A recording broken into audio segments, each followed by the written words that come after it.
All right, what's up, y'all? Robert Lucas here. I am hanging out with my dog Wallace. I don't know if you can see him. If I'm not too great with the camera yet. Um, anyway, here in Nashville, just got back from the Copywriter Club in real life a few days ago, and just kind of wanted to share a few of my takeaways from that. Also, I'm still working on this whole like being an influencer thing, and it feels weird, and I don't love it, but we're gonna figure it out. So anyway, there were like 5 things that I took away from the event, and I'm not saying like they're the 5 things, but there were 5 things that I just kind of wanted to share with you. So without further ado, me and Wallace are going to run through them real quick. So first is give yourself a reason to be in the conversation. So there's a guy named Justin Blackman. If you haven't heard of him, he is an incredible copywriter and an incredible dude.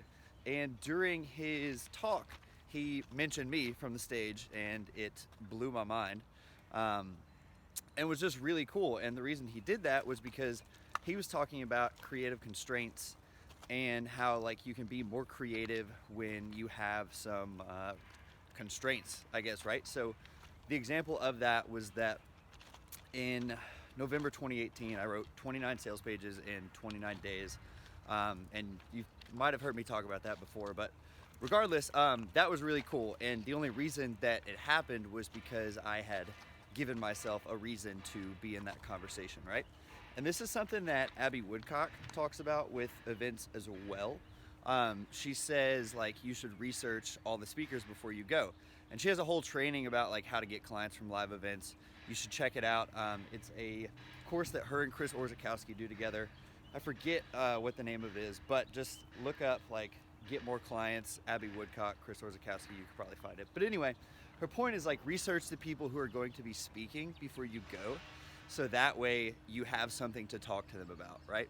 And it gives you a reason to be in that conversation. So that is point number 1. Point number 2 is going back to Justin Blackman.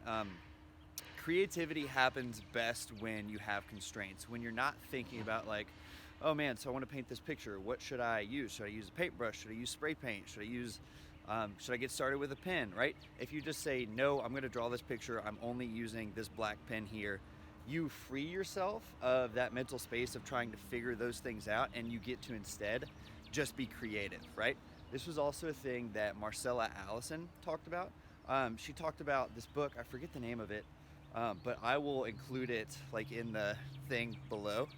Is that a thing that you do on YouTube?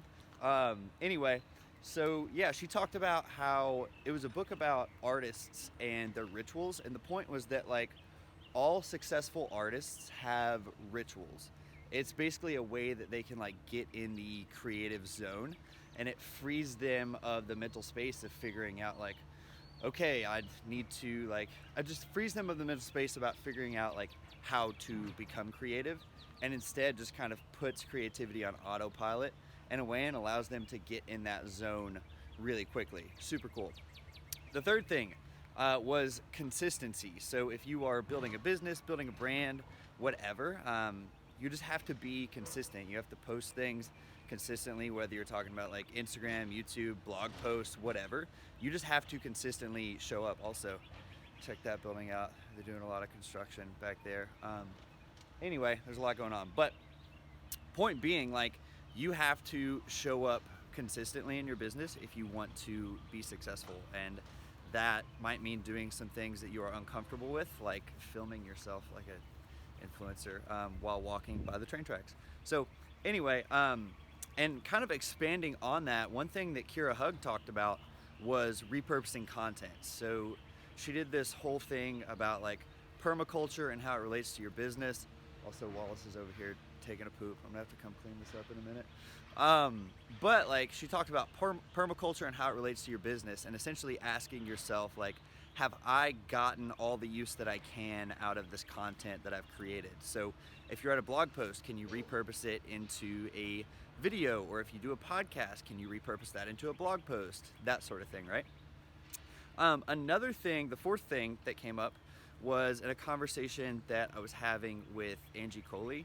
And we were talking about like, and I think someone else mentioned this in one of their talks, but anyway, it's this idea that like I think when you are beginning as a copywriter or in whatever creative field that you're in and you're talking to a client, you kind of have this hesitation with asking questions, and you think, oh man, I'm gonna look like a noob if I ask questions.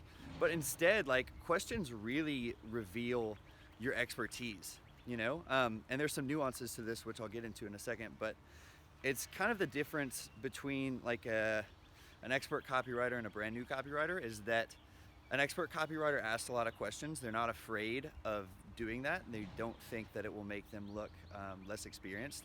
And they also are not afraid to say like, hey, I don't know if this will work. Let's test it, right? I think a beginning copywriter comes along and they say like, oh, we'll just run it. It'll work. I know that I can write something that'll work. And the reality is, like, you don't always know. So it comes down to testing a lot of the time. And an expert copywriter is willing to say that.